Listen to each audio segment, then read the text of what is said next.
line, you can't fold and you can't bend. Y'all be playing it safe and I be going for the win. Remember back when they was doubting on the kid. How y'all doing? We got a great one today. I promise you, this is a very well researched, very deep, and very optimistic live. As I watched this play unfold last night, I found myself feeling the suffering of a fan that deserved better. Better than whatever the heck this was. better than what this is supposed to be, right? As a Raptor fan, we have taken it in the face. Now, I want to tell you what I'm going to do here. For those of you who know me, you know that I'm pretty big on manifesting things. Not in a crazy woo way kind of way, but I believe that you can speak things into the universe, that you can speak certain things. And I'm going to give you a little brief history on this one. I remember absolutely loving this high school basketball player named Kevin Durant. Big NBA 2K fan I am. So just before I get into this, I do want to say that we're going to go into a deep dive just to give anyone an intro who ducks out early and says he's just going to ramble on. We're going to go into examples after example after example of how NBA teams in the past have moved up in crazy ways. And to those who know me, you know that I have a bit of a history with mathematics and numbers are kind of my jam. And I started looking into it, and today when I was having fun, I went on to Tankathon and I just did the sim. I did it once, I did it twice, and the third time I did it, the Raptors got the first pick, and I was like, can we manifest this? Can we manifest this so that whatever this was last night, this thing that happened, this can be worth it? So here's the thing. In 2005, I started mock drafting Kevin Durant to the Toronto Raptors over and over and over and over and over. I don't know why. Maybe it was, watching Mike James be so terrible. I just, and then the NBA implements their rule change and Kevin Durant can't come out of high school. But I tell you that 2001st overall pick that the Raptors used to draft Andrea Bargnani could have been for Kevin Durant. I go the next level the next year. The Raptors start winning. I start drafting him over and over and over again to the Sonics. He ends up on the Sonics.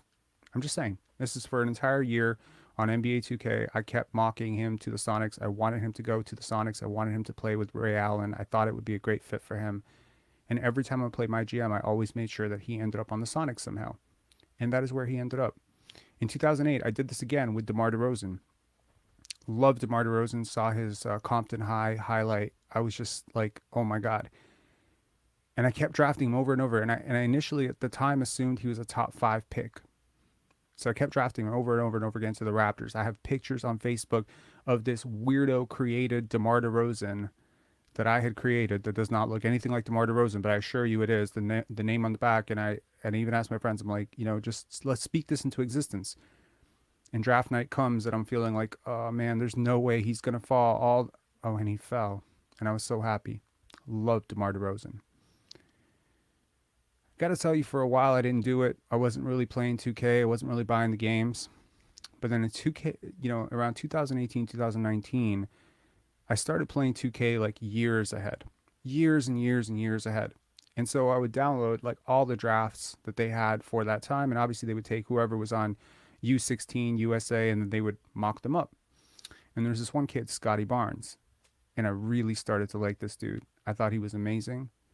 And something about it, I just started drafting this, at the time, 6'7" kid who was supposed to go to Oregon to the Toronto Raptors over and over and over. And I was like, speak it into existence. Like I saw one of his interviews at the U16 thing, and I was just like amazed. I was like, this kid is so great. He's going to be great. It just happened. And for 2 months prior to the draft, I'm going on these Raptor forums like, yo, this kid, Scotty Barnes, he's going to be great. He's not what you think he is. He's going to be really good for us, whatever. But everyone's telling me it's a top 4 draft. It's a top 4 draft. It's going to be Jones Suggs. If it's not going to be Jones Suggs, it's going to be Evan Mobley. The Raptors are going to trade up for Evan Mobley. And I'm like, yeah, but maybe Scotty Barnes, right? And then Scotty ends up the number 4 pick. I can tell you this hasn't been a perfect track record. I tried to manifest Harrison Barnes to us, and we ended up with Terrence Ross. So that has happened before. Um, and I tried to manifest Carmelo Anthony to us in 2003, but we ended up with Chris Bosh at number 4. So it hasn't been perfect, but it's been really close. So let's do it with Victor Wembanyama. Raptor community, let's do it. I messaged Victor this clip. I messaged him the link to this, so maybe he sees it. But let's do it. There's a lot of reasons why Victor Wembanyama would be perfect fit in Toronto. First of all, it's the most stable organization apart from the Spurs at the very top of the draft. And Victor Wembanyama is the biggest draft asset to come into the NBA in 20 years. So if you have ever thought that the league might rig a draft, Derrick Rose to Chicago, LeBron James to Cleveland, bring a kid home. Victor Wembanyama is not a Canadian player, but he's a French-speaking player. This is a French-speaking country, and he is an international gem. And if you look at how much the league has already invested into Victor Wembanyama and how much they will continue to invest in him next year, I cannot tell you how many televised games. He will have at least 20 games on national television next year. I'll guarantee it. 15 to 20. The Raptors do not have 15 to 20 nationally televised games this year. Okay? So to put it into perspective, this is a very, very, very big asset. Adam Silver is a really big believer in global expansion. So trust me, if the league could rig it, they would rig it for the Raptors, I think. So let's look at the math of this. To those of you saying the math is impossible, I hear you, but it's not. I promise. It's not. Okay? So yeah, so James Walsh saying the lottery odds are 0.8 for the Raptors to pick first. Yes, that's true right now. But here's how these odds could improve. So the Raptors are a train wreck right now, right? We just saw what happened last night. We see how this team is vibing. Nick Nurse has one foot out the door. Fred VanVleet is betting for his contract, right? This has not been at all the momentum that you were looking for going into this, right? So what if the Raptors lose their 9-10 matchup? All right. And now what if the team that wins the 9-10 matchup, say it's the Chicago Bulls, somehow upsets team 7 or 8, whoever lost? Now you could move down to 12th or maybe even 11th, if I'm not mistaken. If this happens multiple times across the league, you could move as low as 11th. So let's look at the odds. I'm not saying it's going to happen. I'm saying it could happen. With the way this team is going, it definitely could happen. All right? And it's not that far-fetched. And I'll prove it to you. Okay? I promise I will not leave you dangling. I will prove it to you with numbers. Okay, so here we have the odds, right? Right now, the Raptors have a 0.8% chance. Correct. But move one up and it becomes 2.1. Move one up. From there, it's 2.2. Now you're level with number 10. If I told you that the 10th place team moved up to number 1, you wouldn't necessarily be as crazy mystified as if I told you the 12th team moved up. But it's only a 0.1% gap. But somehow our minds are not able to gap that. We're not able to figure that out. In like a real way, 10 to 1 feels way more possible than 12 to 1. And I'm telling you, it's almost the same odds. Now, here's the, I'm not going to keep teasing this. Don't worry, this is not going to be like a 5-hour live. Let's look at teams that have beat the odds. Okay, let's manifest this into existence, all right? First of all, let's go back to 1992. Larry Johnson, 10.6%. You're probably thinking, Rob, that's not really beating the odds. Teams with 10% win all the time. Correct. But the Larry Johnson draft was a big draft. And believe me, I don't think the Charlotte Hornets thought that they were going to win that draft at all. Walking into that night, they were hopeful. But I'll tell you what aren't great odds. In 1993, when the Orlando Magic won back-to-back drafts by picking Chris Webber, 1.52% odds. Now, I just flashed 2.1, 2.2, and 2.2. 1.5 was lower than that, I mean, clearly we can figure that out, right? Let's move up. Then nothing really happened for a bit. And then boom. 1999, the Charlotte Hornets select Dynamo Baron Davis with the third overall pick. Their odds of getting the third overall pick that year were 0.73%. This is when draft lottery odds were way more weighted to the top of the draft. So it was much harder for a team to move up or for one of the teams that are in the top 3 positions to move down. But that's exactly what happened that year. Moving on to 2005, Andrew Bogut. The Bucks walked in with a 6.3% chance of getting Andrew Bogut, and that's exactly what they did. The draft that I referenced, 2006, 2007, in 2007, the Blazers had 5.3% odds to get Greg Oden. Now, this is the big one. In 2008, the Chicago Bulls had a hometown native and one of the most exciting players in the country, definitely the most exciting player in the country, and one of the most hyped prospects, Derrick Rose, a hometown kid, and they got him with 1.7% odds. When you add in the extra layer of the fact that he was a hometown kid, it actually just shatters any math on that. Like, the odds of that are just astronomical.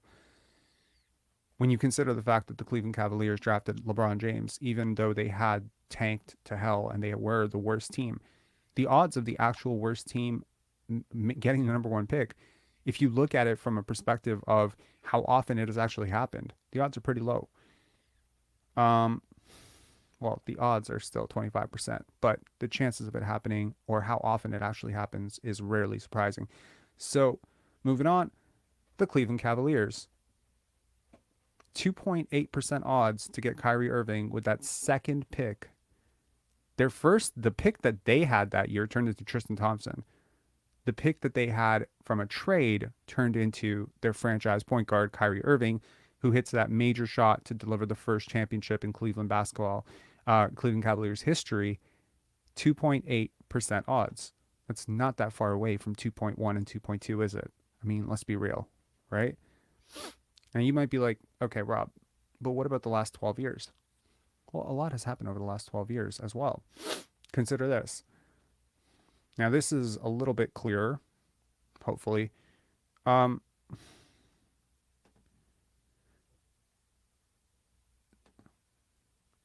I have the video on the screen the whole time? I apologize if that was the case. My bad. I couldn't see it. So here we go. Look at pick number 4. The Los Angeles Lakers moving up with 2% odds at the 4th overall pick. That's 2%, man. That is 2%. All right. What about Jason Tatum? 2.8%. Sacramento Kings again. Marvin Bagley. 5.3% odds the Sacramento Kings had. They moved up from 7th all the way to number 2 to draft Marvin Bagley. And what about Andrew Wiggins? Perhaps the clearest example of this, the team in the 9th position, this is, I believe, before the lottery odds were flattened, had 1.7% odds of moving up to number 1, and they moved up to grab Andrew Wiggins. Is it possible? Raptors community, can we manifest this into existence? I know that technically means that we're rooting for a play-in loss, but I am saying that it could happen, that the odds of it happening are not as astronomical as you think. The fact is, this has happened before. And again, when I think of Victor Wembanyama and I think of the Toronto Raptors, I think of a dream fit. I think of a pairing made in heaven. I think of everything the Raptors are doing here. Look, there are teams, obviously, that you could consider sending him to, like the Orlando Magic, that are, well run and they have a nice core and pairing Paolo and Victor. But you cannot compare the Orlando Magic to the Toronto Raptors in terms of market. Consider the teams that are actually at the top. If you were, sorry about that, flash that and we'll talk about that later.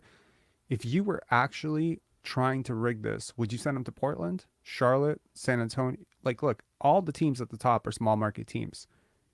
Every single team there is a small market team with the exception of Dallas and Toronto, Chicago. They're all at the bottom. Houston is not a small market team by any means, but they are also a dumpster fire of an organization that has completely underperformed in terms of the development of their last two top three picks, Jalen Green and Jabari Smith Jr.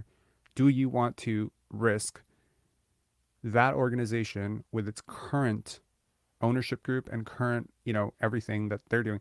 Do you want to risk sending Victor Wembanyama there if you're the NBA? This is your biggest draft asset probably in the last 20 years. You really want to do that? Obviously, the NBA draft lottery is not rigged. I'm not saying it's rigged. It's been rigged once for sure. Patrick Ewing, that was for sure rigged. But there's always been murmurs that, what if? What if? There's so much money on the line. How can you leave this completely up to chance? I'm not evoking conspiracy.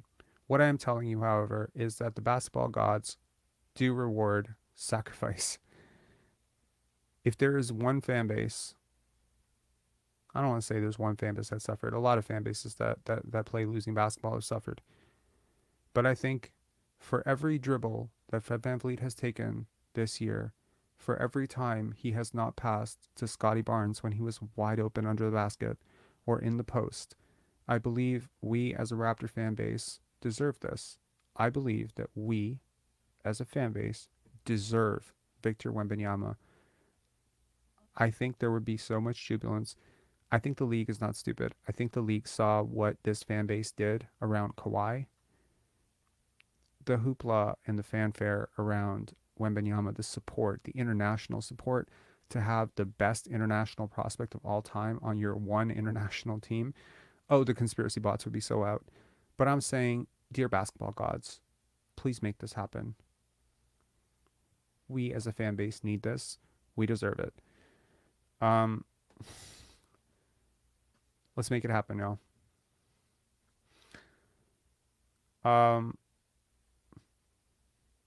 Some people saying, wait, what happened with Ewing? Kyle, Google bent envelope.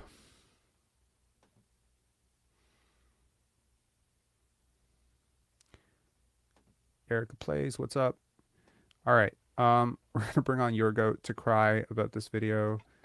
Yorgo, what's up? What about me? Do you think I deserve it? I think No. Oh, Your come team on. is starting James Wiseman. You don't deserve shit. And you're tanking.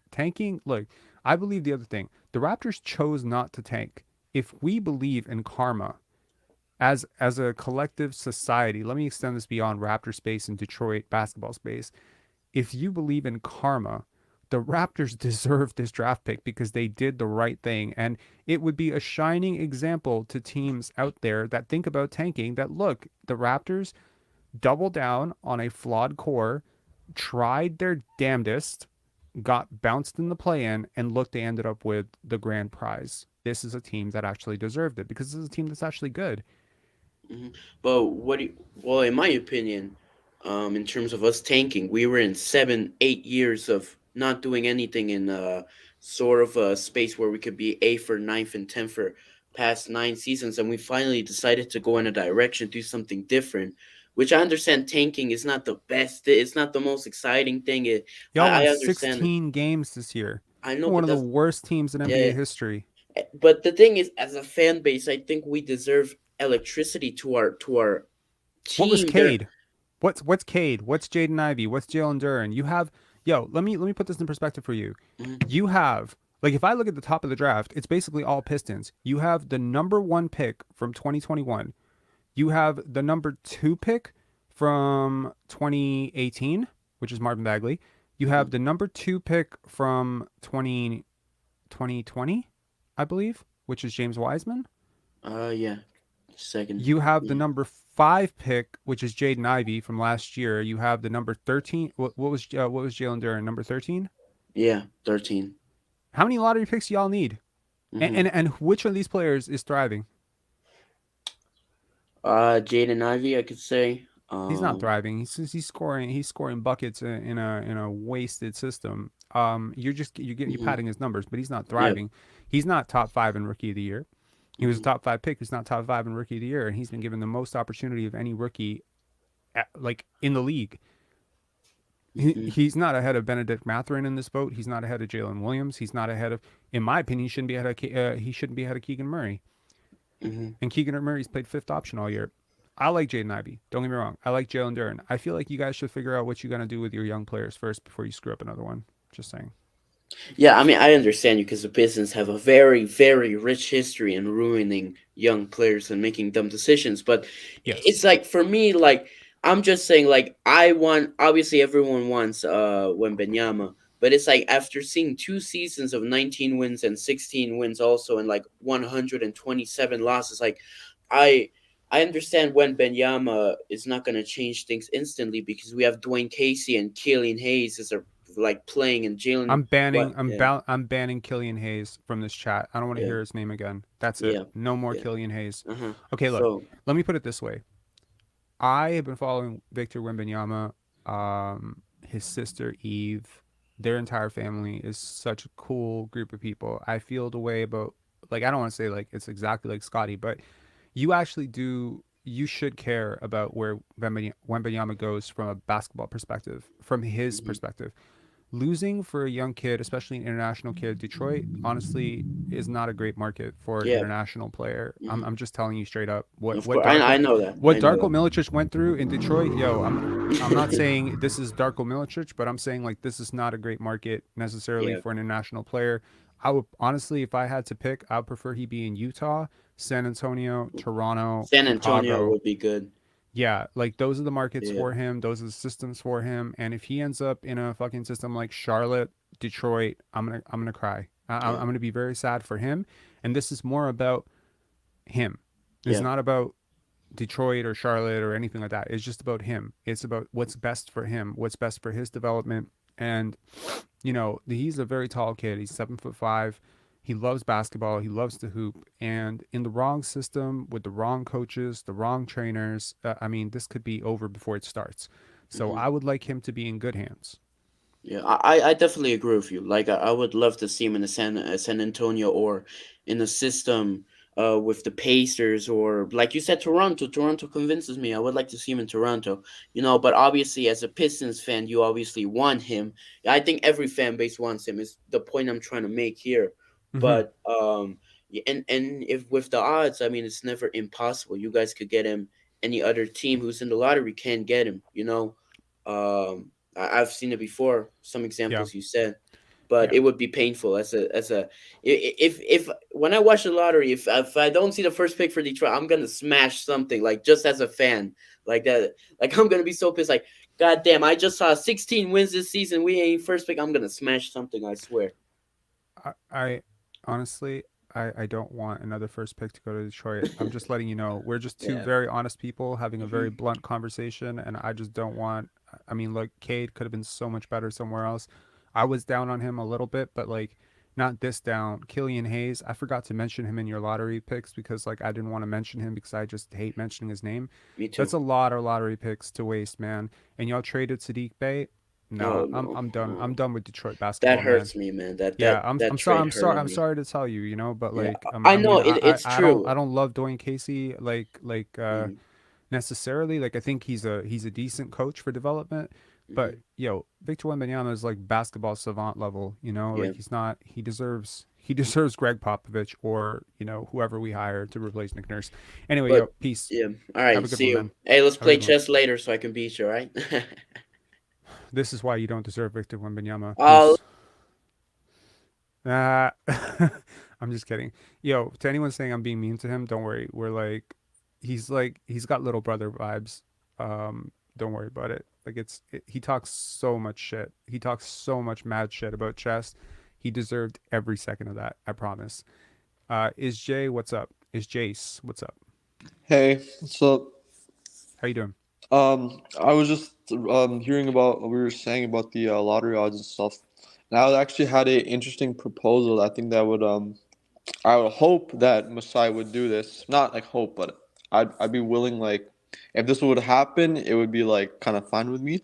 Mm-hmm. So what if we sent Siakam to Portland for their pick in this year's draft? And then we Um, have Fred. We can have Fred and Nick Nurse if they want to. If they're going to leave, they could sign with them. They can help Dame win a ring, and we get. I don't know. We get their pick back. We get maybe like Shane Sharp or someone, and then like you know Fuller's. what? Like, given the tear that Shaden Sharp's been on right now, um, it's kind of staggering that we had an offer to get that seventh pick from Portland I at know the for draft last year. OG. Yeah, but I love OG, so I'm cool Yeah. with that. But still, like it's crazy to see some of these young kids. But anyway, trading Siakam, I don't know. Maybe they could be desperate enough.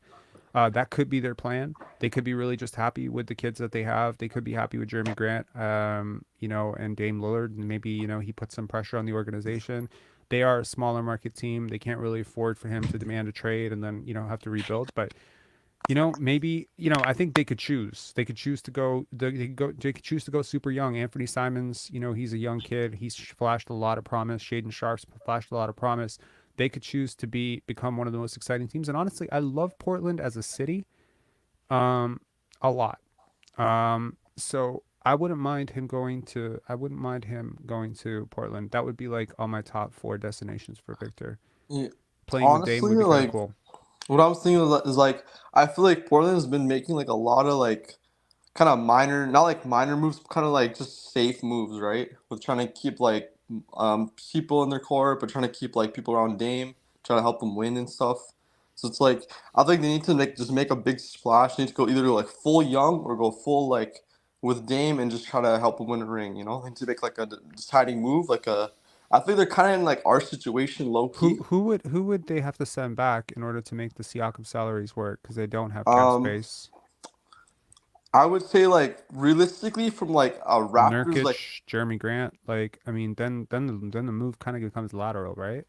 Yeah, like I would honestly think like not like that, but like I don't know. I'd probably have to like factor in some more stuff. And probably Anthony Simons because he's making 20 mil, I think. hmm So like you can include him, include Shaden Sharp, You think they would include Anthony Simons, Shaden Sharp, and and a for sure. lottery pick for Pascal Siakam? Yeah, but what if what if we had like a hush deal or something that they got like Nick Nurse and Fred VanVleet to like sign with them too? You think that'd make the cut or what?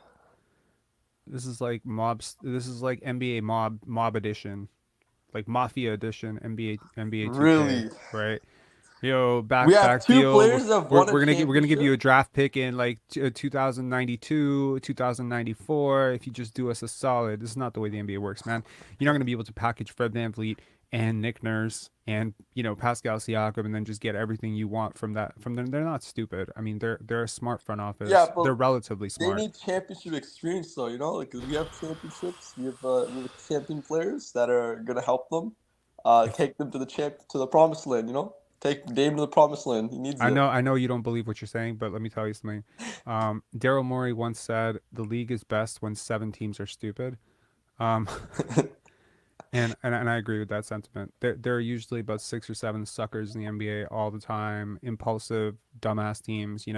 But those teams are fewer and fewer. There was a time in the league where about half the teams didn't really know what they were doing. I think the Raptors were one of them with Rob Babcock, Jack McCluskey. That entire era of Raptors basketball was like, yeah, you could fleece them, right? And then there have been other teams, the New York Knicks, or whatever.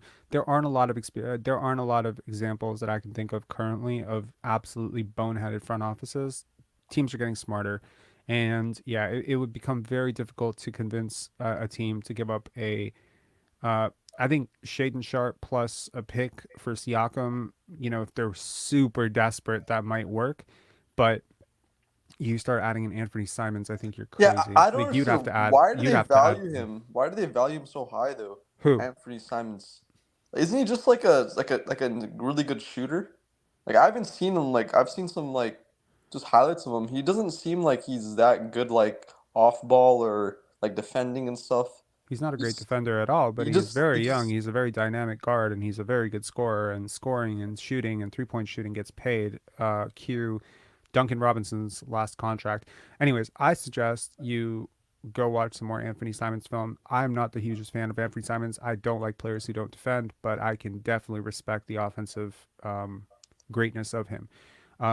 And in a situation where you could put some good defenders around them, I think, him and Dame could be a really scary duo. I don't think they necessarily always play best together, but he's still a very interesting asset for sure. And he's very young.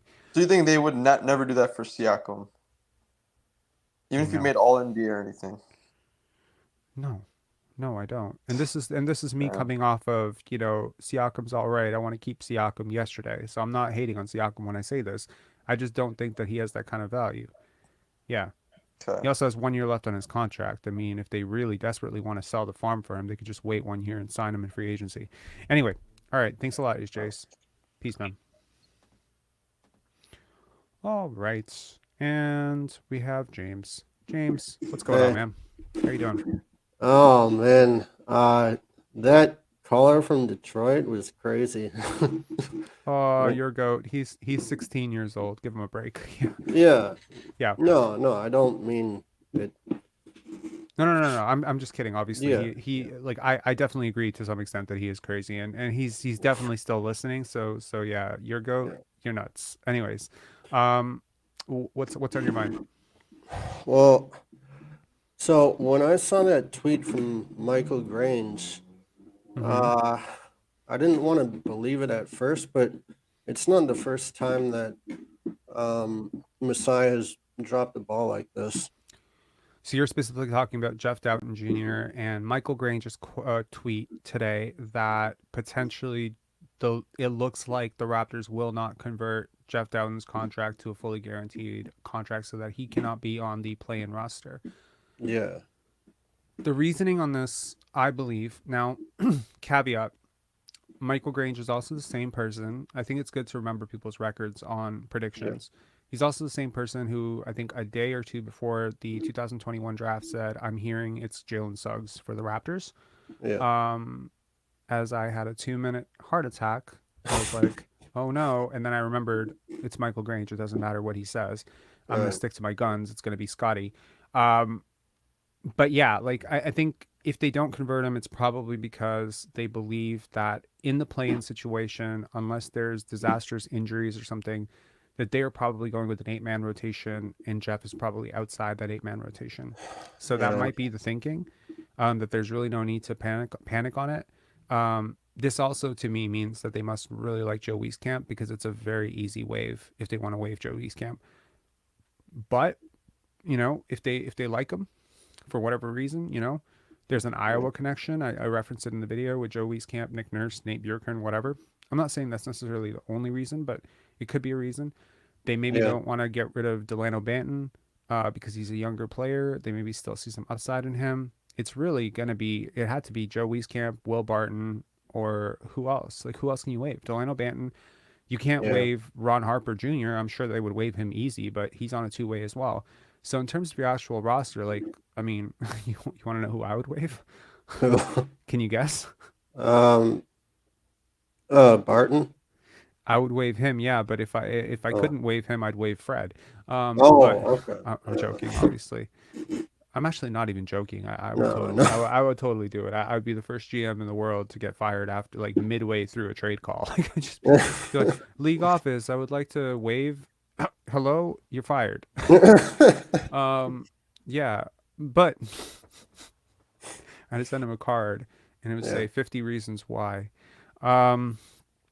Anyway, no, I hear it, and if they in fact do not convert his contract, I believe it'll be a mistake, because if somehow something happens to Fred VanVleet over the next 2 games and you need to play Malachi Flynn or Delano Banton in the play-in, or if you start Scotty at 1 and then you don't have a backup guard, like that would be crazy. They see Will Barton as a backup point guard / shooting guard right now. Yeah. So I think, unfortunately, that 20-point game that he had against Charlotte may have sealed the deal for him. Yeah. They may opt for, he's the more experienced player, right? So yeah. And honestly, like, there's also that conspiratorial side of it where, someone referenced, hey, like, anytime someone gets some momentum going at the point guard position, there's always something to squash it. And that's like a Fred thing. Well, Jeff Doughton has gotten quite some momentum from people recently, right? Like, over the last month, all we've heard is the Raptors have to convert him. He's so good. He's so great. Yeah. He could be, potentially a rotation guard next year. and he's everything Fred's not. And, his point of attack defense is so great and he's so selfless. And all of these things are coming out at the exact time that all the shitstorm is coming out about Fred. And, again, if you're Nick Nurse, like, you know what I mean? Like you're protecting Yeah. your boy. I don't know. I So mean, I would waive Will Barton yesterday. Like I would yeah. have. I wouldn't even wait till 5 p.m. He would be gone. But I, if they make that decision, I think it's a mistake. I also heard that some teams that aren't the Rockets, like the Portland Trailblazers, Okay. could hire Nick Nurse. I think he would help, like quite a The bit. Blazers? Yeah, yeah. I mean, Sure. yeah, Nick Nurse. And is it normal for coaches to take their best players with them, or is that just like You because specifically mean Fred? yeah, I heard that if Nick Nurse goes, then Fred could possibly go with him. Like, I think first of all it'd be very difficult to do because the Blazers don't have cap space. I right? believe I believe the Houston Rockets do. Yeah, Um, yeah, Yeah, in another episode of one of these off day lives, probably over the next week, I would love to go into two topics. Number one, which teams actually have cap space and could be realistic options for Gary and Fred, yeah, and Jakob. So who is going yeah, to be our competition for these three players in free agency, and what might be the dollar values, what might be trade avenues for sign and trades, etc. And the other thing I want to discuss in probably a video is what is the usual expected value of a 13th or 14th or 15th or 16th overall pick, and then just go historically over the last 20 years and compare those four picks and say, is there a big difference between, oh, we made eighth versus, oh, we got bounced, and the picks in that range. But to your point specifically, no, that's not no. necessarily common, but it Okay. is common for players and coaches who are really tight to end up in the same situation eventually. Yeah, So, yeah. if Fred, like, and look, I'm not saying that he will, but I'm saying, like, No. if he gets feelers that this isn't going to work, that there isn't a free agent market out there for him, that the contract isn't right because of the season that he's had so far, I think he's still going to opt out. Personally, it's just in his nature to bet on himself. I think he's going to Yeah. opt out. But if he doesn't opt out, he could opt in too. He has a player Mm. option for quite a hefty amount of money. It's his final year of his deal. He could go, that way. And then we could actually trade him, Yeah. Yeah. and then you could actually trade him to the team that Nurse ends up coaching on. And, Nurse could make a Right. big push for, oh, we need a starting point guard in Houston, whatever.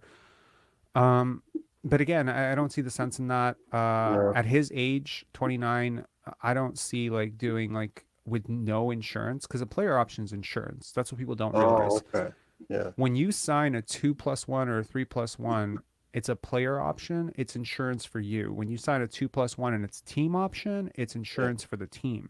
So Oh, okay. Thaddeus Young, for instance, has a team option for next year. Well, it's not a team option. It's really like a partially guaranteed contract for next year. We Yeah. can waive him with almost no consequence.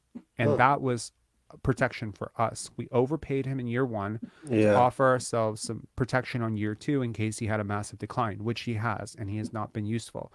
Yeah. Similarly, if Thaddeus Young had a player option, which is what Otto Porter has, Otto Porter had a player option.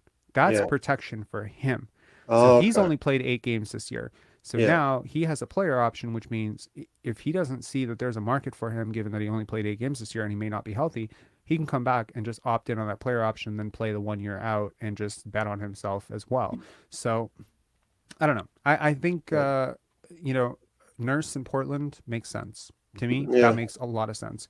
If they move on, he could be a breath of fresh air for them. I think he could really thrive there. Would they pair Dame Lillard with Fred VanVleet? I don't think so. Maybe not. Yeah, No. because they have so many backcourt players that are young. I don't see that happening. Nurse is going to have to just get over it. Yeah. I'm sure it'll hurt. I'm sure Yeah. he'll cry. I'm sure, Probably. like, whatever, they'll telegram each other and like, FaceTime each other every single day as they say like, I miss you too, Yeah. but eventually, hopefully, they'll get over it. Anyway, James, thanks a lot for calling in, man. I always appreciate it. Yeah, I do have one more question. Yeah, what's up? What do you think about Sam Cassell possibly being a coaching option, or Udonis Haslem? I can tell you listened to Will Lou's pod thing, right? Because the Udonis Haslem thing. Yeah, Udonis Haslem is, in my opinion, he's not yeah. going to be a head coach anytime soon. Oh, David Thorpe okay. has a really bad habit, and look, I'm a big fan of the True Hoop podcast. I like David Thorpe in general when he's not talking about Scotty Barnes this year. He's cool. He knows the game. He obviously knows NBA players. He has a relationship with Masai. He has had a relationship with Masai for a long time. Yeah, He's an NBA insider technically, but his claim that Udonis Haslem would be a great coach for the Toronto Raptors is absolutely, in my opinion, crazy. And yeah, yes, Udonis Haslem is a really smart person. I've heard that many times, yeah. but he hasn't really been a coach. No, So, I mean, they could say he's kind of been an assistant for, the I see the theory, I see the thoughts, but this is Toronto Raptors. He yeah, is a Miami guy. Number one, I don't think he would leave. Number two, I think I think Ime Udoka would be so much better. There's one of our community members, Larry. He said that Brian Scalabrine on yesterday's broadcast for the Celtics said that he had never seen a coach. Speaking of Ime Udoka, he had yeah. never seen a coach who held star players more accountable than Oh, Ime Udoka. And that is yeah, just music to my ears. Look, I am yeah, willing to put water under the bridge. The cheating scandal, all that stuff has nothing to do with anything basketball, in my opinion. I would like to see Ime Udoka as a Toronto Raptors coach. I would like to see us draft Victor Wembanyama. I would be delirious on the streets, drunk after a party. If that happened, I would be so excited. I'd be so happy for this franchise. And let's just will it into existence, yeah, man. Ime yeah, has a long-standing relationship with Masai Ujiri. They've been familiar to each other for years now. I think 12, 13 years they've had a relationship. And I was surprised that he didn't get the job the first time around because I thought he was the yeah, right guy for the job. And that was the guy who was pushing for 5 years ago. And the idea that he is somehow available after making the finals because of this stupid thing that he did, great. This could work yeah, out in our favor. Um, you know, again, like I think that would be great for us and Nurse, ride off into the sunset before yeah. all the podcasts come out. Yeah. Anyways, James, thanks a lot, man. Yeah, thanks. Oh, and specifically, you asked about Sam Cassell. Yeah. I like Sam Cassell a lot. Oh, I okay. think he'd be a great coach. Yeah. Thanks. Cheers, man. Have a good one. All right. 93 people in the chat. Has this been a lot more upbeat than usual? This has been, right? I decided to get a little bit happy. The last few chats have been very pissy and very, I don't know, angry. And I hope this has been a lot more uplifting. I feel like we needed a glimmer of hope. We needed some hope, man. We saw Fred VanVleet like freaking airball a shot to win the game. I watched it in slow motion like 15 times, and I was like, yo, we need something uplifting for this community to even hope for. And I'm just saying it's possible. This is not false hope. This is not whatever. I'm giving you the numbers. The numbers are straight shot, okay? And I'm giving you the history of it. I'm not saying it's gonna happen. I'm saying it can happen. It can still happen. And I am saying that I believe in willing things into existence. So let's definitely make this happen. Let's make it happen. I want to give a quick shout out to something. Goateology. All right. This channel is so cool. They like he is, he's gonna God, I gotta get Fred VanVleet off my bad, guys. This channel is freaking awesome. He is young, he is a member of this community, and I am encouraging you, if you are seeing this, guys, go check this channel out and give him a sub. I can tell you as a content creator, the videos that he's making are not easy to make. They are super time consuming. There are hours and maybe even, if he's a slow editor, which he may be, because he's new at this, maybe there's weeks of work going into these videos and they're high quality. Okay. His first video has 9,000 views. I think our last 3 videos combined don't have 9,000 views. Okay. It's good stuff. I've seen a lot of content creators that, when they're starting out, Athletic Alchemy comes to mind, NBA Storyteller comes to mind.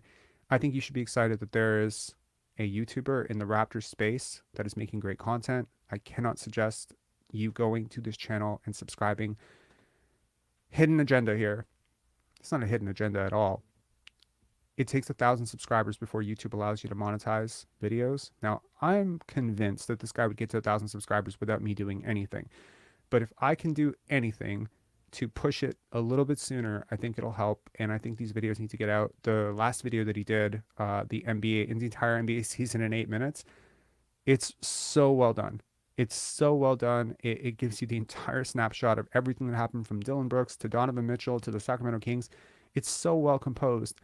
And sometimes, look, when we were starting out, people would come onto these videos and they'd be like, yo, your video should have so many more views. These are such high quality content. Those were really nice votes of confidence for me. So I'm just paying it back. I'm paying it forward. Okay. So definitely go check that out. Again, GOAT. Okay. I know that some people I've told to check out the untold story of Scotty Barnes, that little documentary that he did. And some people were like, I thought it was spam. I thought it was spam when I first saw it. I thought it was one of those clickbaity. Look, there are a lot of YouTube content creators that are super clickbaity, and I do not fuck with them. I do not like them. You know who you are. Okay. You guys just you spin a rumor into so-and-so said, or let me try to say this without being too offensive to the person that I'm referring to. When you say oh, you won't believe what Stephen A. Smith said about Pascal Siakam, and it's just it's so clickbait, and it's fuck you, man. I hate that the algorithm tricks you and it makes you mad when videos like that get 30, 40,000 views to some extent because they're so useless. These videos are not useless. These videos are awesome. They are highly packed with content. They are better edited than most of my videos. I'm being honest. They're great. So definitely go check that out.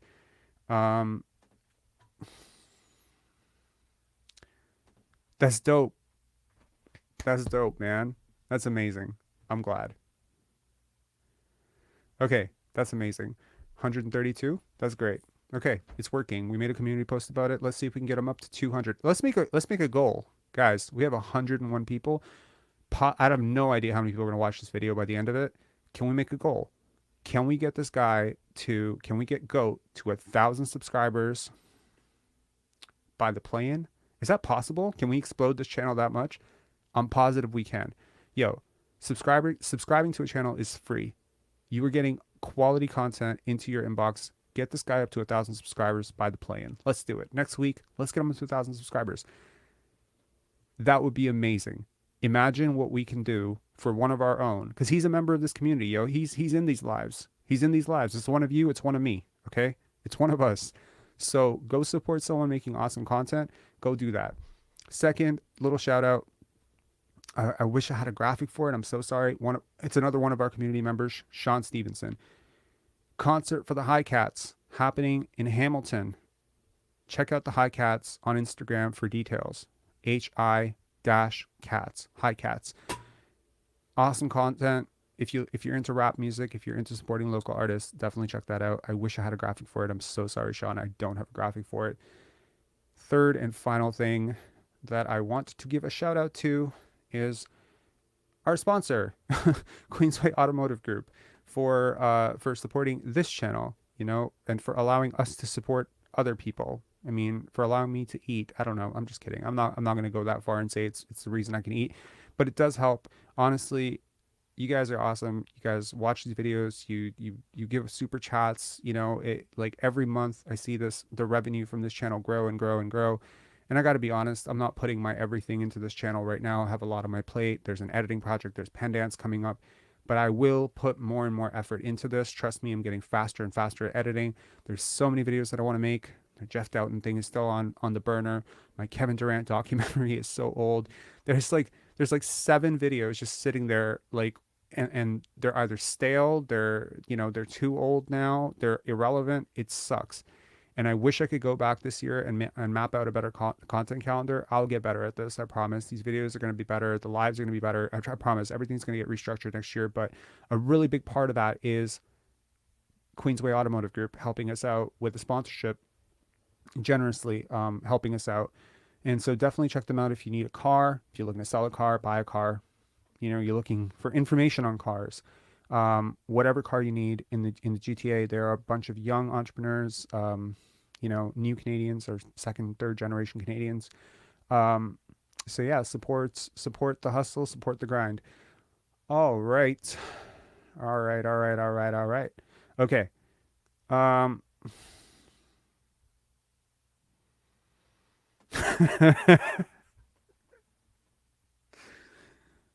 Yo, bro, I wish you were the real Fred VanVleet. I would tell you, like, stop missing the rim, bro. Like, this is not normal. Just stop, like, stop missing the rim.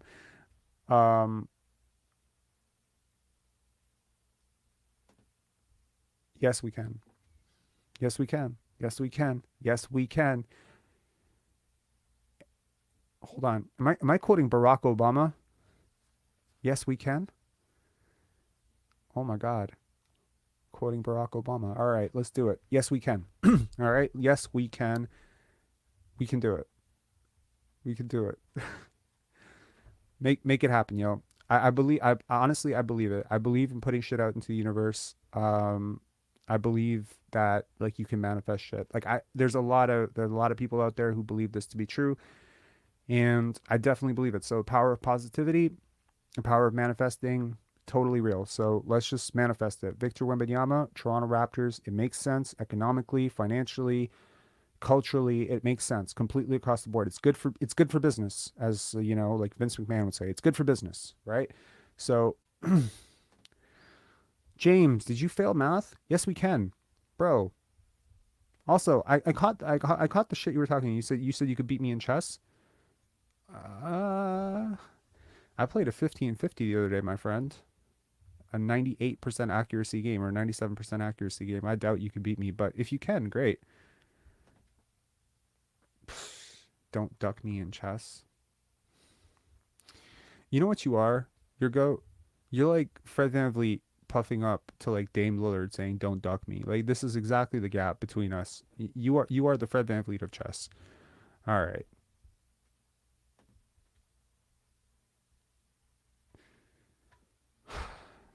All right. Do I need to give you all like a chess link? Maybe okay. One thing. Two things actually, quick things.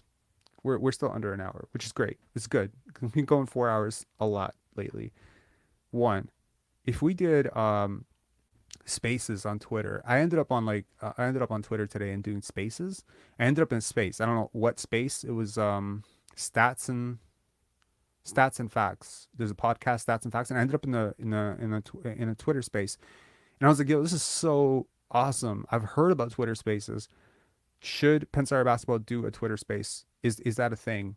Is that a thing that you guys would participate in? Was that something you would welcome? The opportunity to listen to like 7, 8, 9, 10 people talk at the same time, not talking over each other. We'd have to structure it somehow. But I'm curious if you guys would, if you guys would like that. Number one. Number two, number two. In the off season, would you appreciate some sort of community lives? Like, I don't know if it would be like members only or like if we can even do members. I have no idea. I haven't looked into it, but like some sort of community thing where, I don't know, we could live stream like chess. We could live stream like we could live stream like films. Well, not with copyright, but you know what I mean? Like we could live stream shit that's, I don't know, we could do watch parties and shit. I don't know. Like stuff like that. Stuff that's away from basketball, but still like within community stuff. Yeah, for sure. Yes, yes, yes. Checkmate.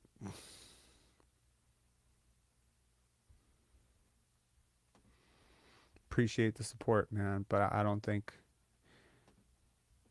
Yeah. Yo, the Twitter space that I was looking at today, the group was 162 people and it was amazing. It was awesome. It was like great. It was like listening to like it was like going to a barbershop. For real. It was like going to a barbershop. It was like listening to like 6, 7 people talking and like there was like some disagreements, but it was chill. It was good, man. Like it was really cool. I liked it. I really liked it a lot. So I'm gonna explore how to do it. I think it'd be kind of cool. This off season could be really, really exciting.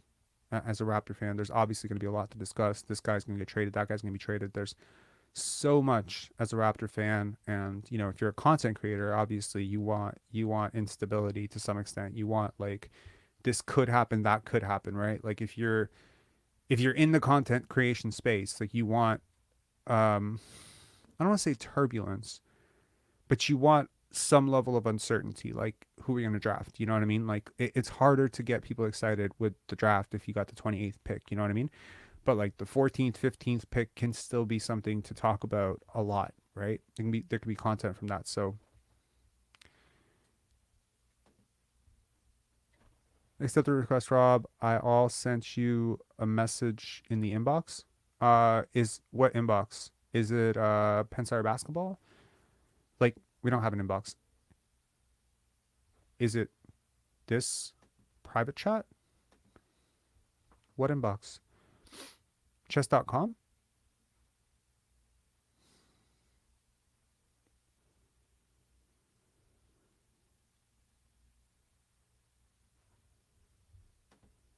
AVP? Yeah, go back. Go back in this video. We went through 11 examples of teams that moved up in the draft and the odds of it happening. That was the research. Okay, on chess.com, if it is the right Robert Mishevich account, it should be like 11, 1120, 1130 rating, that one. I have another account which is like 1500 rating, but I don't use it anymore. So yeah, if it's there, I will definitely add you. We have a final caller. Okay, SGE, what's up, man? Hey man, how are you? I'm good. I'm trying to keep this under an hour and 4 minutes, but what's up? I'll be super fast then. What's up? So there is a disconnect between the front office clearly and the coaching staff, and I don't know where it's coming from, but the whole Jeff Dowd not being converted and having Joe Wieskamp on the roster and having Will Barton on the roster just has me confused as a fan, because Wieskamp comes in 3 for 9 from 3, then he's just or 3 for 3 from 3 in Minnesota. Mm-hmm. Then he's nowhere. And now Jeff Dowd does pretty well, and he can't get his contract converted. How are we going to attract those lower end? How do you know he hasn't got his contract converted? Because it's not 5 o'clock yet. Oh, come on, man. I think it would have happened by now. Why? I mean, teams often wait till the absolute deadline. I'm not trusting Michael Grange on his inside sources. I'm gonna just take a guess that it's not going to be converted.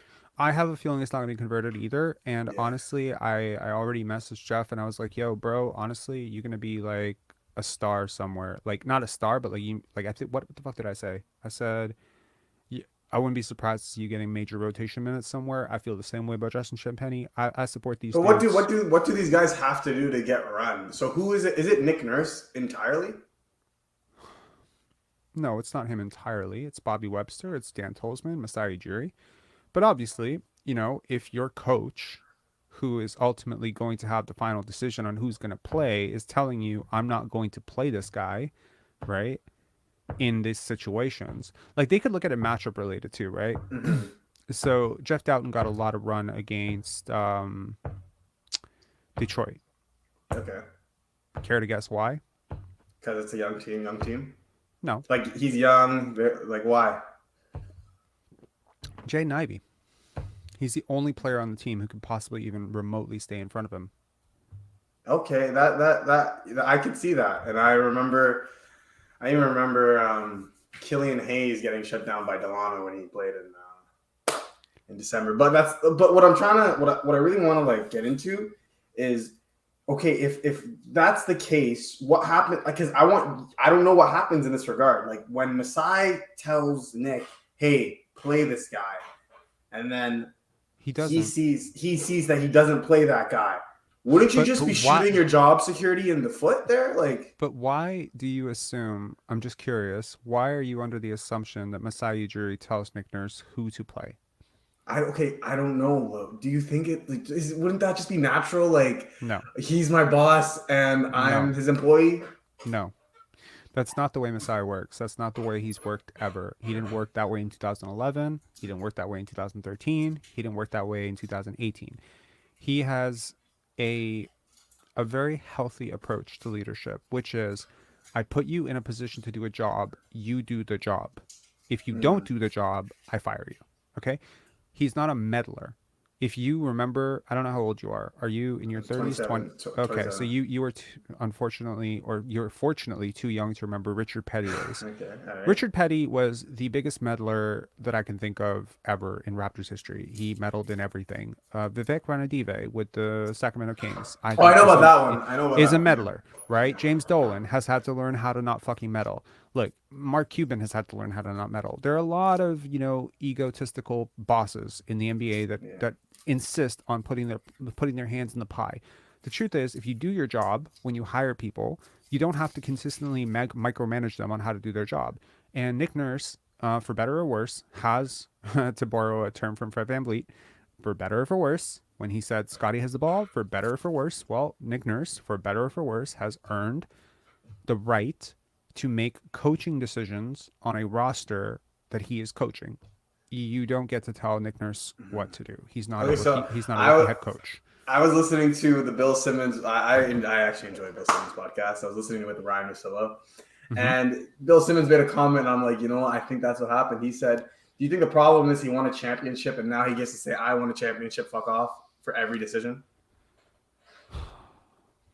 Yes, I can see why that would be. But do you think that's his energy sometimes? Because I was looking at 2018 post-game pressers or pre-game, and he had a different cadence, a different tone, a different flow, and he was more respectful to everybody. And that could just be the general flow of how an NBA coach goes about. Like a few years in tenure, he gets a little bit more distance, and he gets a little bit more, like, I don't know, asshole-like. But I actually see it more like he thinks he birthed the championship for Toronto.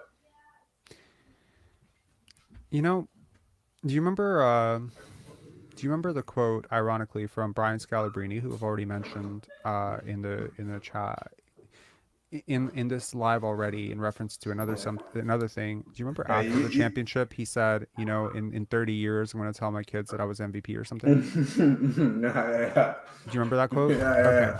That's he was saying he was guarding LeBron. Exactly, and that's exactly how this works. Okay, you grow distant.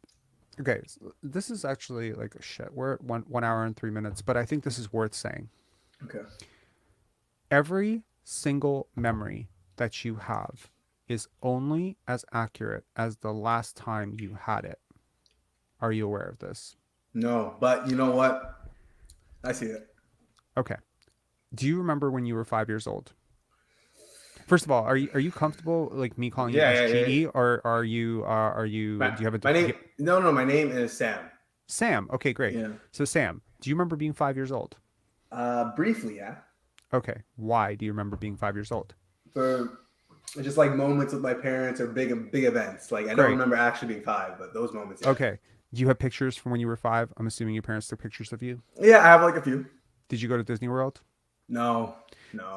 You have no memory of Disney World. But what if, when you were 18, your parents, if they were scammy parents and just terrible people, decided to Photoshop you as a 5-year-old in a stroller, or not in a stroller, just, you at Disney World, and had told you that they had taken you to Disney World, but you were really, really tired and really sleepy all the time, and you slept a lot, but that you had gone to Disney World.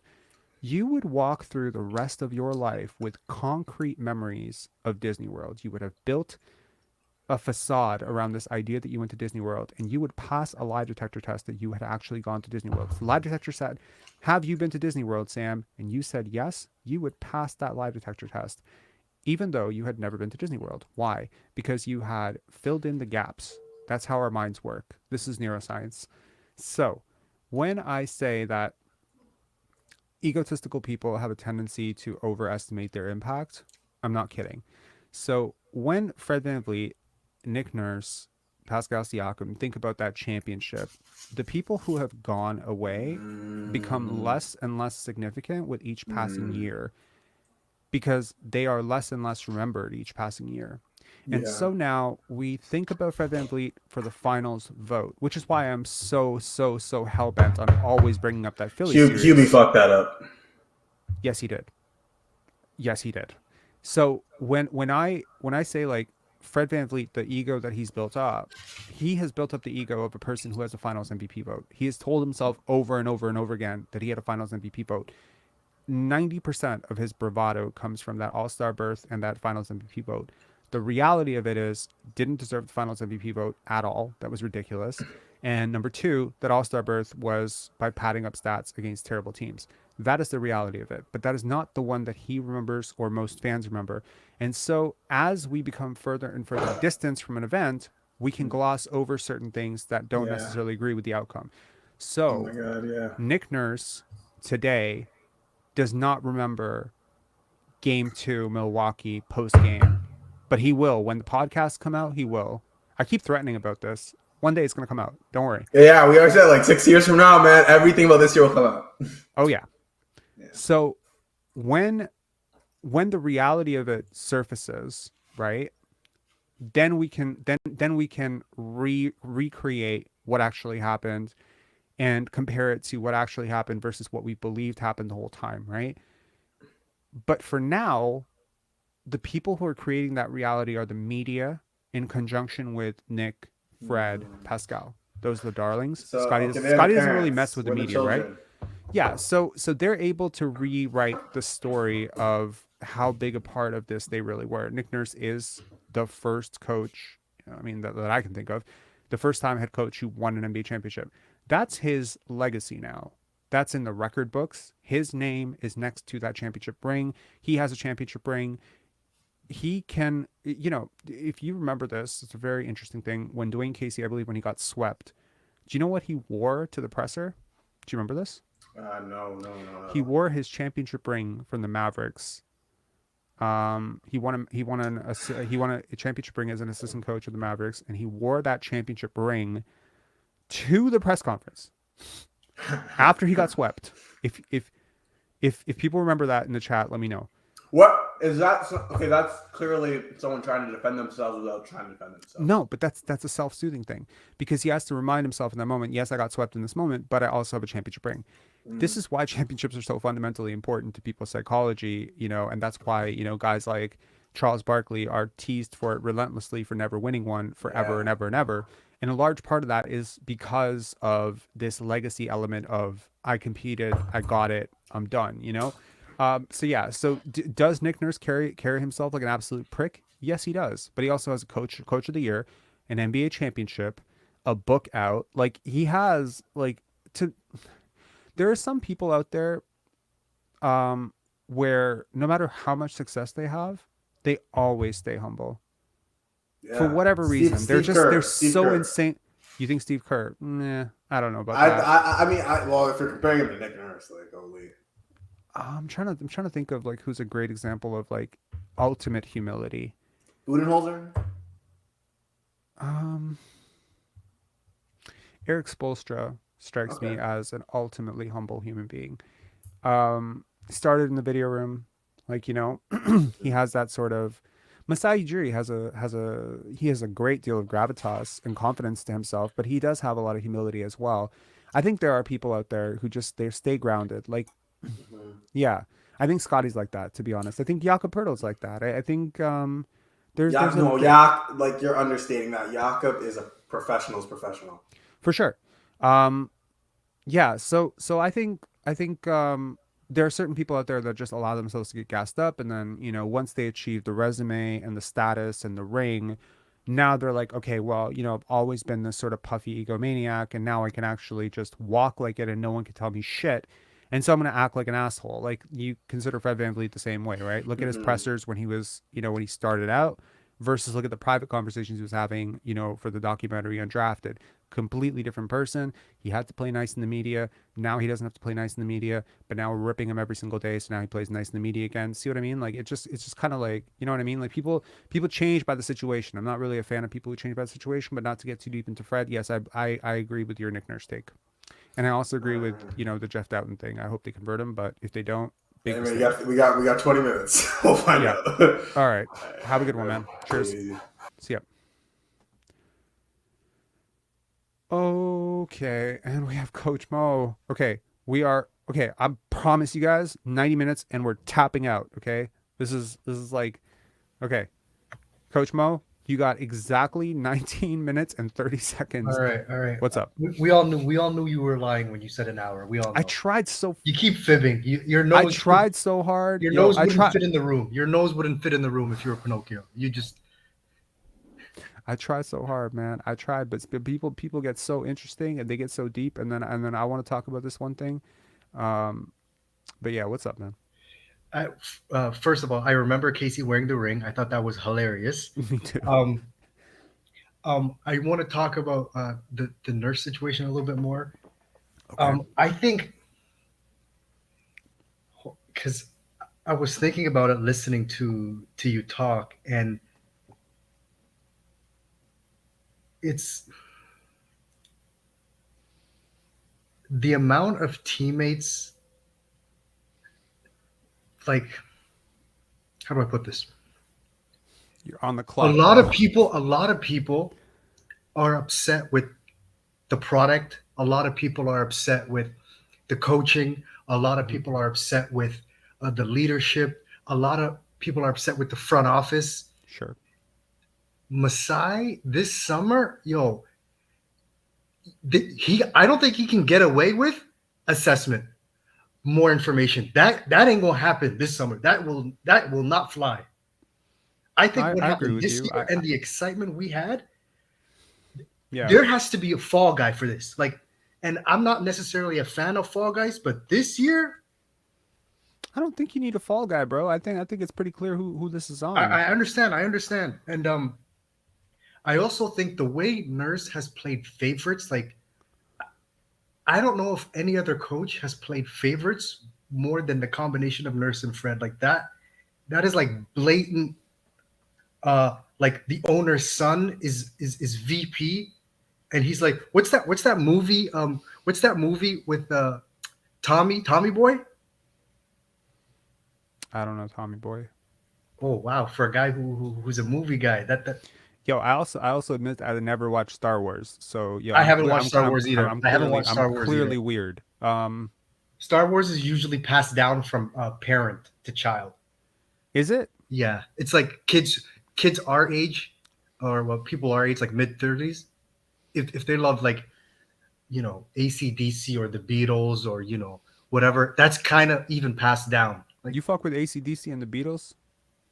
I mean, a little bit, but all I'm saying is someone who's heavily into that is usually passed down from their parents. But anyways, I digress.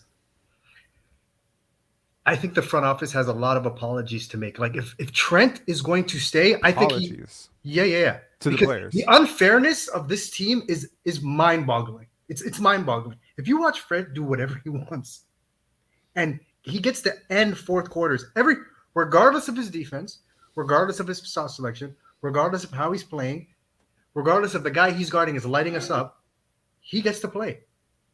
And if I'm Gary Trent Jr., do you think if I'm Gary Trent Jr. and his representatives, a starting point for me to come back is Nurse can't be there.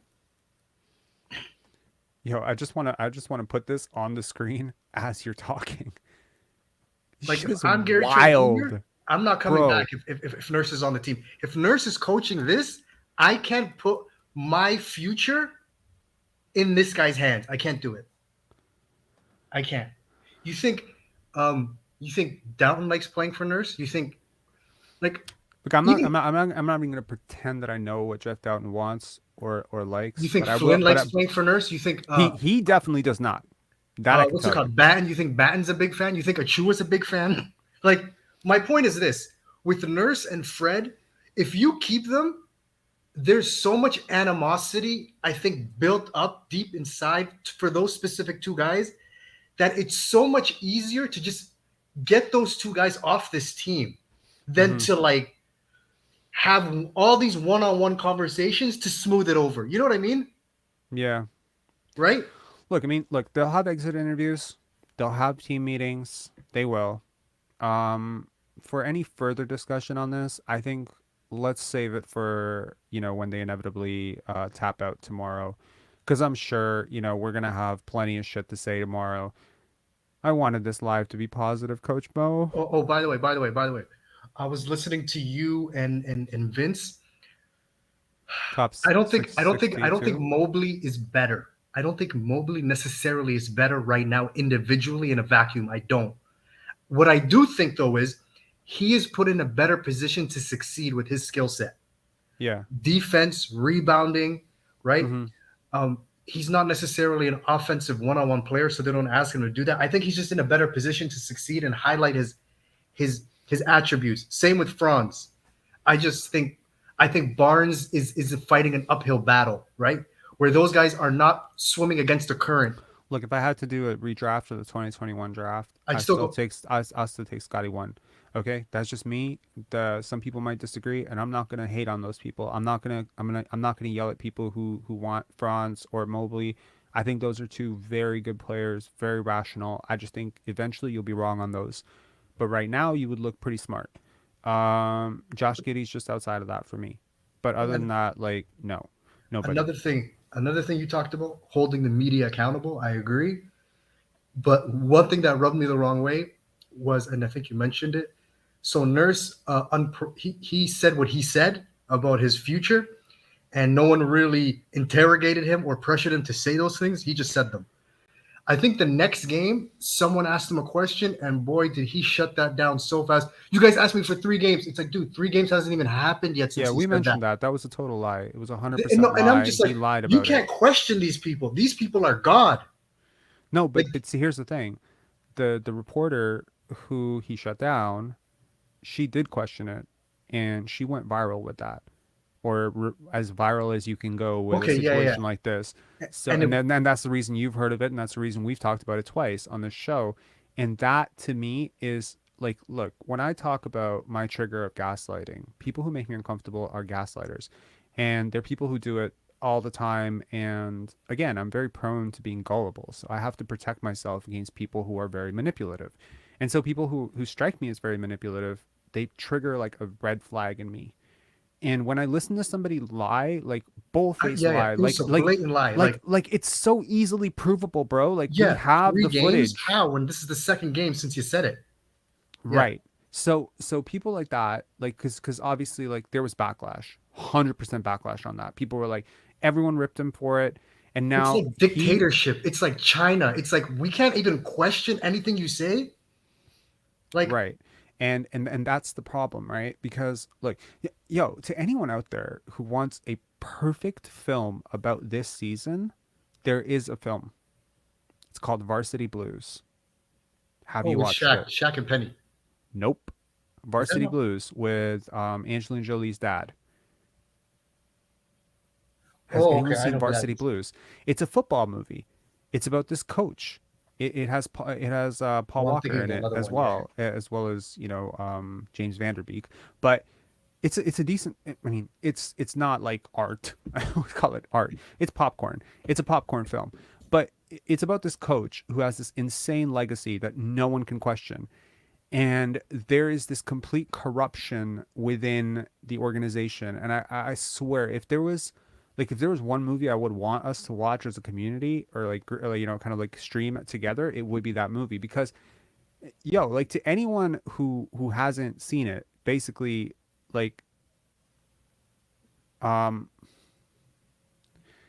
sorry, I lost my train of thoughts. People talking about China in the chat there. To anyone who hasn't seen the movie, it's basically about this coach who has this legacy in this town, and he keeps winning these district championships, and he has favorites. Like he'll have a player like a quarterback that he really loves, and that quarterback's gonna get a Division I scholarship, and he's a racist too. And so he wants his white quarterback to get all the credit, and he wants like his white receiver to get all the credit, and then he'll have his white running back like do like a lot of the work, but then never get the touchdown. You know what I mean? Like he rigs the system to benefit certain players that he likes, and then he buries other players that he doesn't like.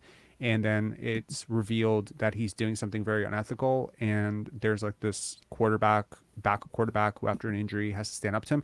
It's got like a lot of like, this happens in team sports all the time, though. You know what I mean? It does. It happens at the AAU level, college level, all the time, where coaches run this sort of like dictatorship of mythology, and they build this complete brand of mythology around themselves. Greg Popovich came under fire for this a little bit after the Kawhi situation unfolded, and I think it was warranted. I think it was very warranted. As much as I think Greg Popovich is a hell of a coach, I wouldn't want to be friends with him. I'll tell you that much. He's very preachy too. He's extremely preachy, and He's very he's highly virtue signaling. he's highly manipulative as well. Yes, yes. He gives He me that doesn't seem vibe. authentic. You know, He doesn't seem authentic. and I mean, like, look, like, I mean, there's so many coaches that we build the altar at. Mike Krzyzewski, Coach K, right? The mythology of Coach K. Yo, if you want to see like someone ether Coach K, go watch NBA Storyteller on Coach K. It's hilarious, right? Then there's Phil Jackson, right? Phil Jackson, one of the greatest coaches of all time. Kobe swears by him. Michael swears by him. Scottie Pippen swears he's racist, and I don't know. But Could he be?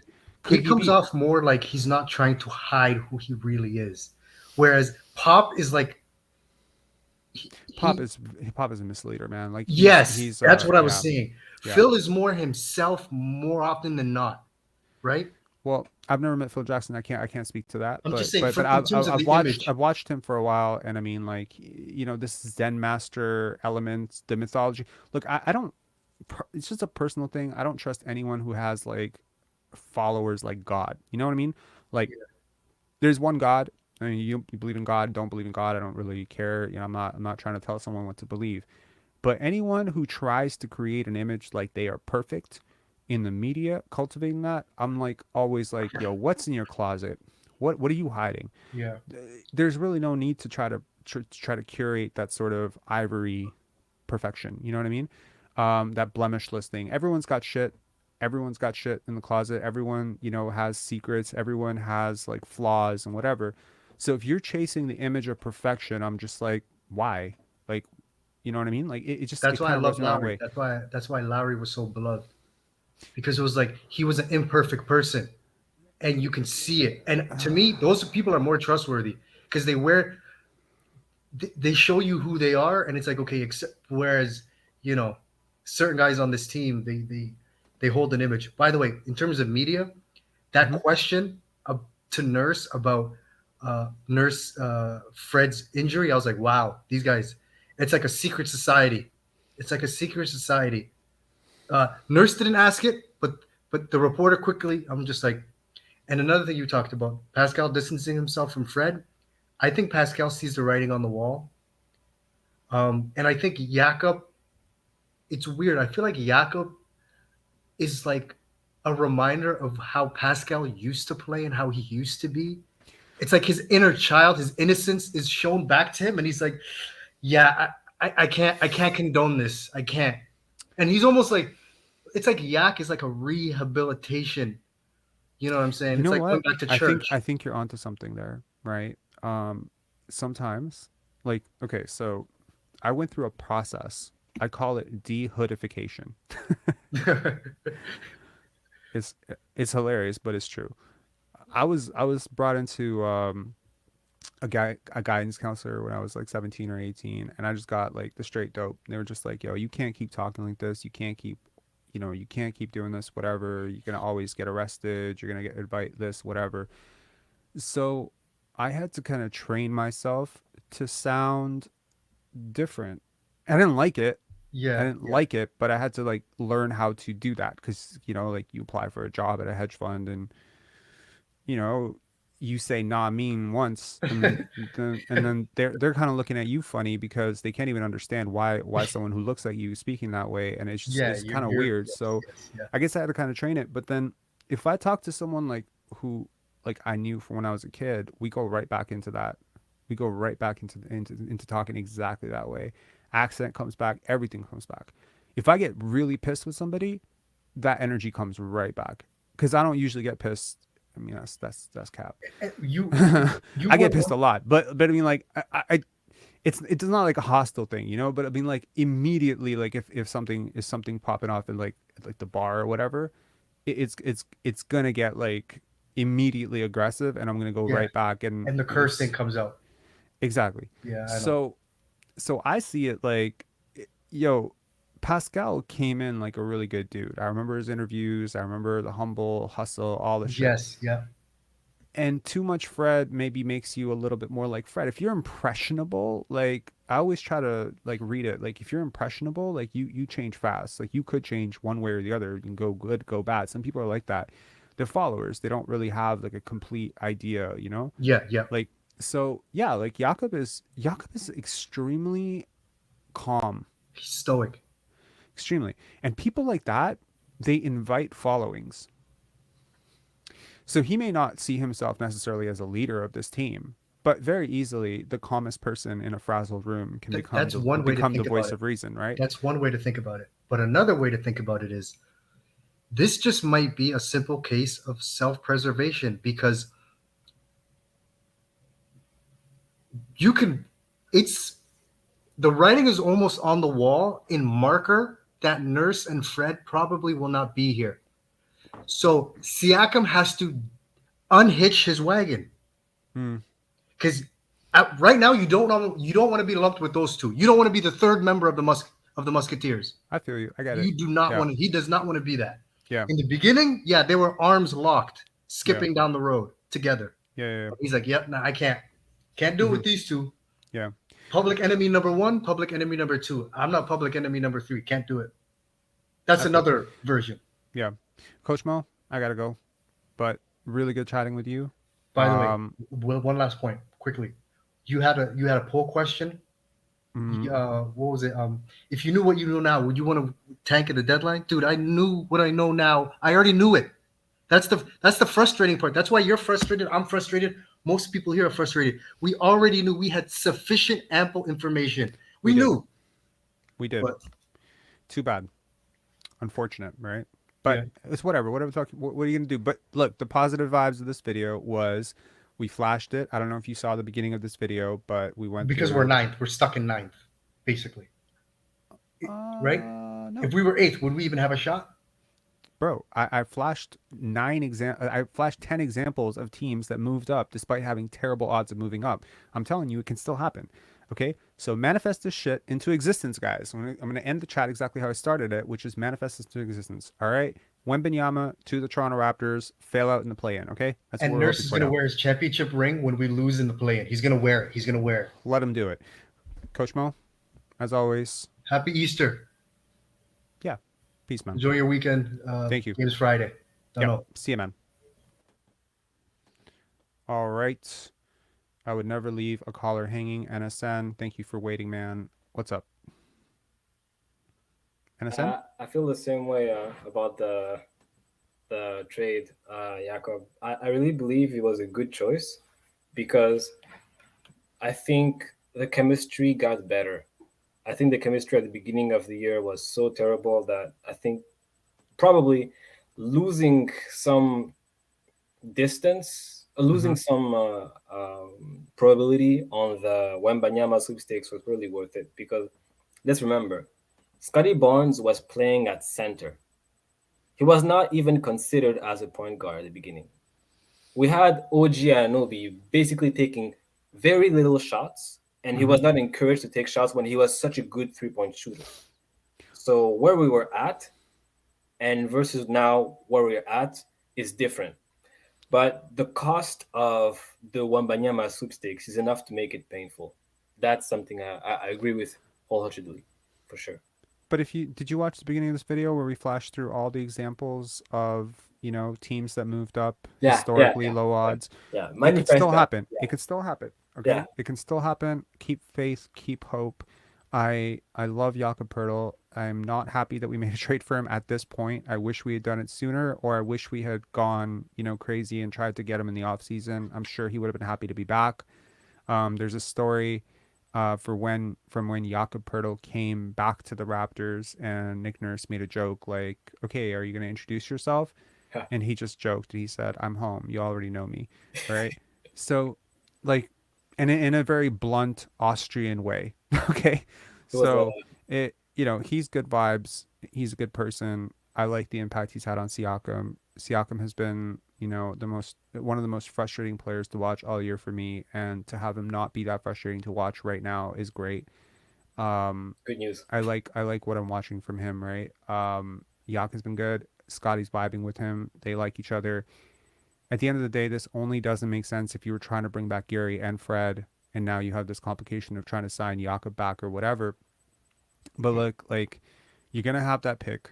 I mentioned in the end of yesterday's live that if we had been a 60-win team or a 55-win team, we would end up with the 27th pick or 28th pick, right? Because, or maybe we end up with the 30th pick. And the truth is that if at that point you found out that the team was a fraud and they got bounced in the first round by Miami, Oh Lord. right, in a 1-8 matchup, which could easily happen, right? We know who's on this team. We know who's taking the shots, right?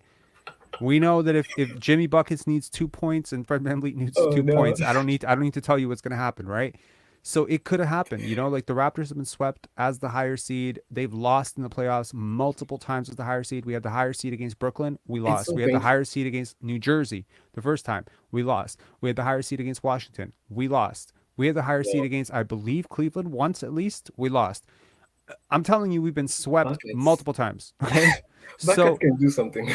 Jimmy Right. Bucket So, can do something. so that's what I'm saying. So like, look, like the positive here is at worst, you end up with like the 15th or 16th pick, right? That's the worst case scenario, which is still very much in range.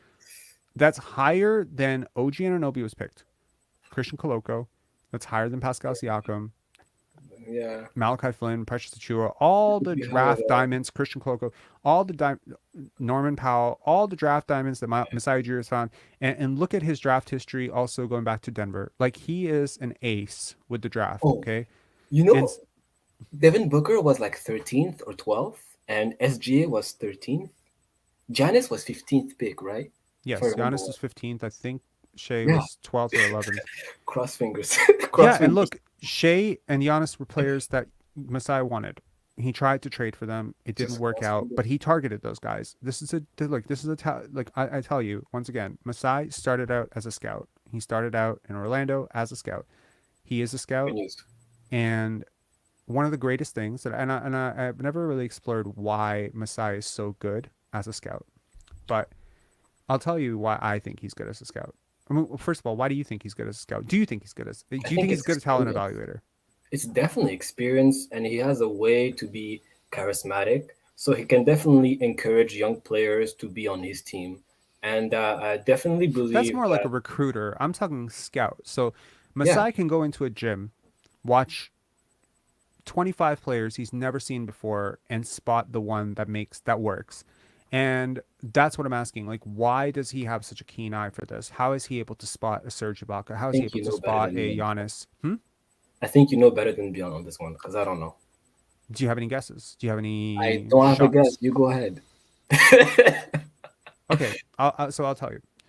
I think Masai Ujiri is a great scout for multiple reasons. Number one, he was a player, right? He played basketball, so I think that experience comes into hand, right? There are some players, some people who scout, they've never played the game. They don't necessarily have that depth of knowledge going back to it, right? Number two, he is highly intelligent. Okay. I think that's really important for a scout as well, because intelligence allows you to factor in multiple variables at once. Intelligence is always, in my opinion, the ability to see multiple strands of data and make meaningful connections between them. So how does the way that this player is talking to his teammates impact the way they're playing on the court? Is multiple sets of information. How are you synthesizing it into one coherent, this is what this means, right? It's the, you know what I mean?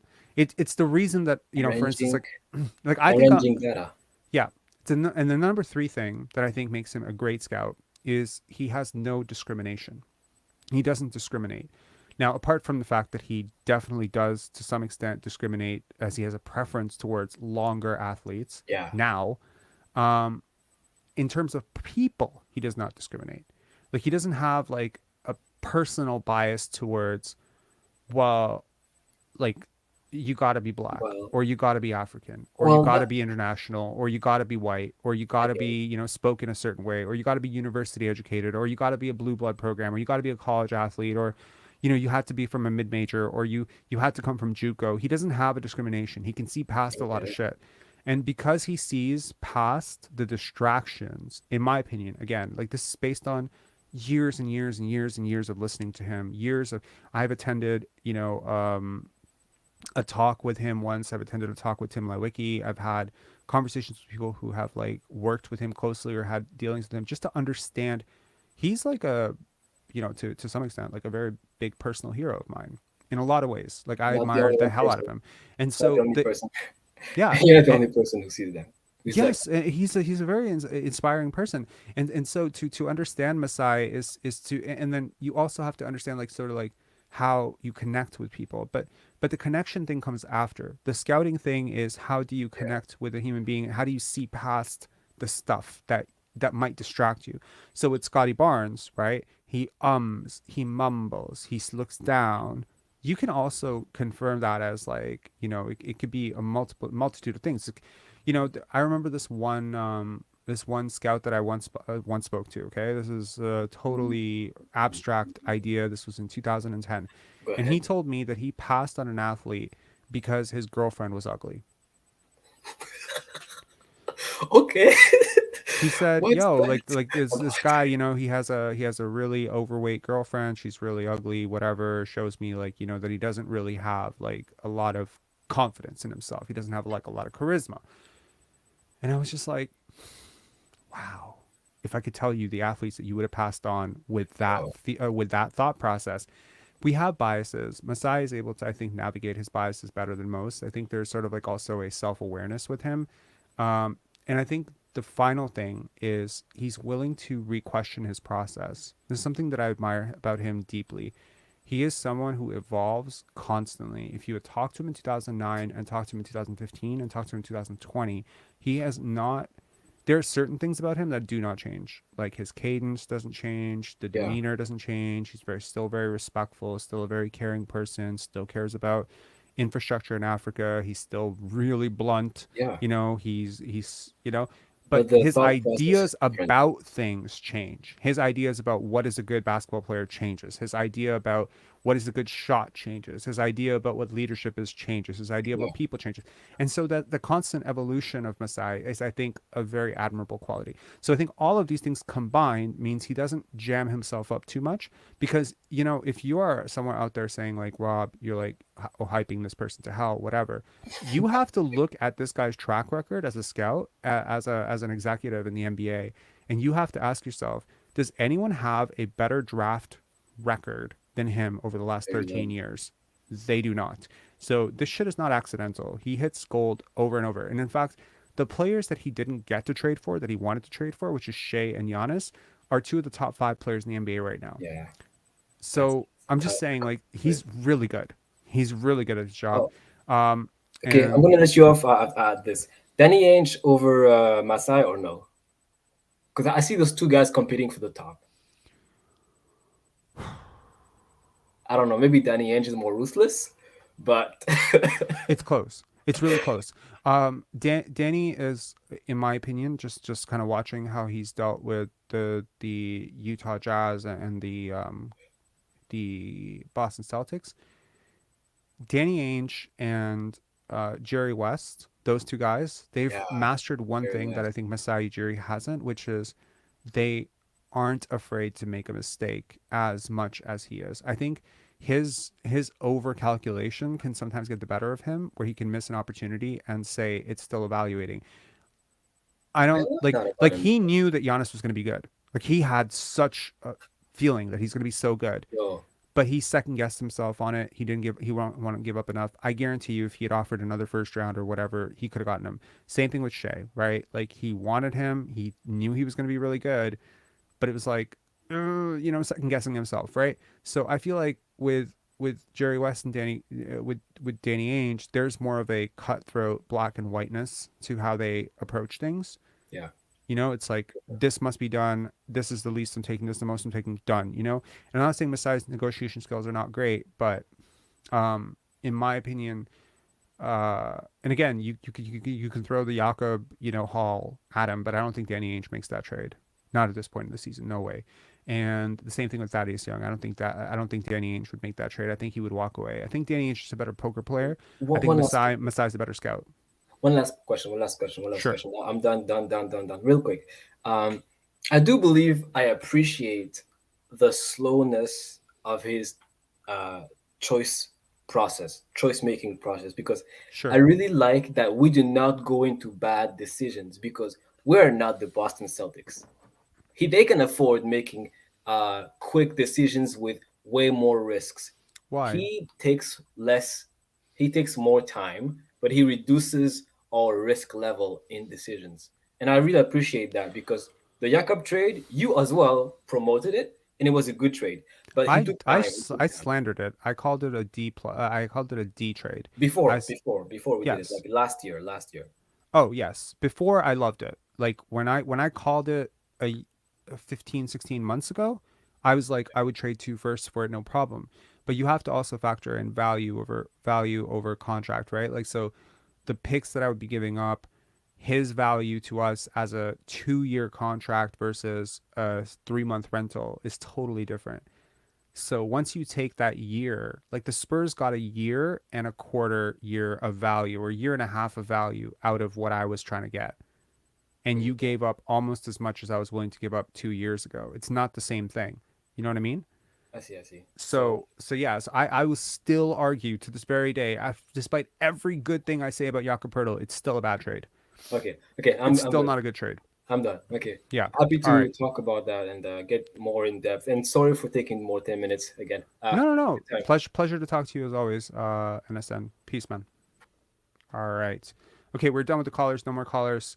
And I capped to hell under an hour, my ass, an hour and 42 minutes. But I did want to say thank you to everybody who made it this far, stayed with us. And yeah, man, let's manifest this. So final thing, 2 things. Just a reminder, manifest this. Let's make it happen. And manifest this. Make this happen. Get him to 1,000 subscribers before next Tuesday. I'm very curious. Yo, there's 88 people here. He better have 88 more subscribers, yo. Please just do it. Just do it. Like he'll be like, do something nice for somebody else. I don't know, like whatever. Like what does it cost you? The videos are awesome. Go check out Goatology on YouTube. Yeah, man, this is awesome. All right, cheers, guys, and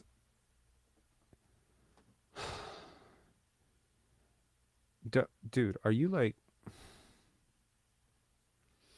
So, okay, do I need to flash the link? Let me flash the link. Let me put the link. Hang on. I'm gonna put the link. I'm gonna make it super easy for you guys. Okay, hang on.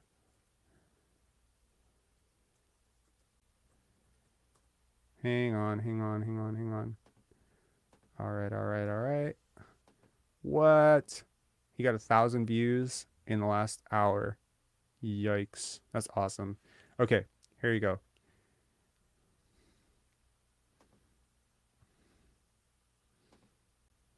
Go watch that video.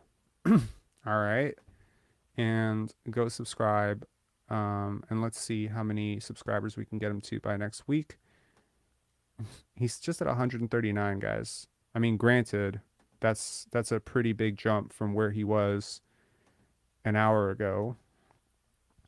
So he was at 106. We got him to 139. Can we get this dude to 1,000 by next week? Let's do it. It's a community initiative. I'll see you guys after the game tomorrow against the Boston Celtics. And please, God, let this shot that Fred VanVleet took never happen again. All right. And I hope that, can someone tell me, did anything happen with Fax subbed? Thank you very much.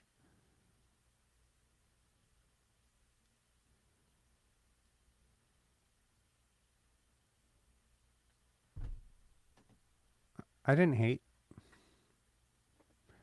Yeah. Thank you so much, Country Kong. Appreciate it. Sheridan Forbes, hit the like button for more. Thank you so much. And yeah, guys, just go check it out. The videos are awesome. He has only 2 videos right now, but as I said before, at the middle point of this live, those videos are awesome. They take a really long time to make, and YouTube does not give you any money for your videos and ad revenue for the first 1,000 subscribers. And for a lot of content creators out there, bro, there are content creators out there who have been grinding for years to get to 1,000. It's so hard to go from 0 to 1,000. and I'm so eternally grateful that we got from 0 to 1,000 pretty fast. But like for some content creators, it can take forever. The YouTube algorithm doesn't pick up your shit.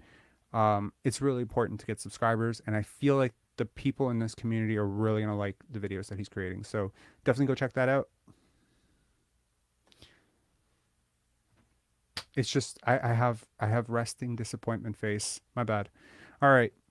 Have a good night, guys, or good evening, good day. I'm lost in time. It's 5 o'clock. I'm saying have a good night.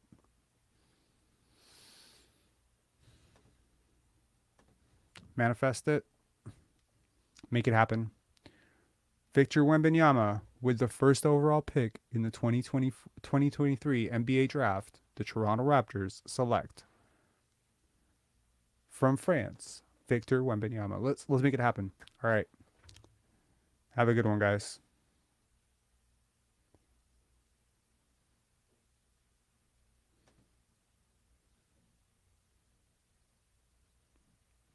Manifest it.